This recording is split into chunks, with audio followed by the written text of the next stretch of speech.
Welcome back to our channel. In this video, we're going to see the fifth unit of FSD, full stack development.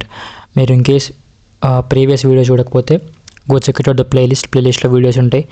FSD remaining units అనే చూడండి. And ఇదే notes link మీకు కావాలంటే, ఇదే PDF కావాలంటే డిస్క్రిప్షన్లో and comment సెక్షన్లో ఉంటుంది. Go check it out and get the notes from there. Okay, and మా అందరికీ షేర్ చేయండి, అందరు పాస్ అవ్వాలి. That is my main motive. Please do subscribe also. Okay, right.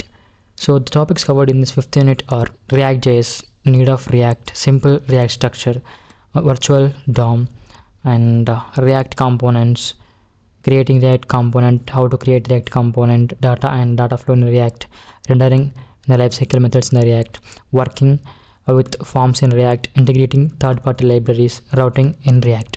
So చాలా సింపుల్ అనమాట. ఫోర్త్ యూనిట్లో మనం ఏం చేసుకున్నామంటే ఫిఫ్త్ FSDలో లైక్ ఫ్రంట్ ఎండ్ గురించి కొన్ని ఫ్రేమ్వర్క్స్ ఉంటాయి, లైబ్రరీస్ ఉంటాయి కదా. సో దాంట్లో ఏం నేర్చుకున్నాం మనం, యాంగులర్ గురించి నేర్చుకున్నాము. యాంగులర్ అనే ఒక ఫ్రంట్ ఎండ్ ఫ్రేమ్వర్క్ అనమాట. నెక్స్ట్ ఎక్స్ప్రెస్ గురించి నేర్చుకున్నాము. ఎక్స్ప్రెస్ అనేది బ్యాక్ ఎండ్ యొక్క లైబ్రరీ అనమాట. ఓకేనా. సో మనకు ఫుల్ స్టాక్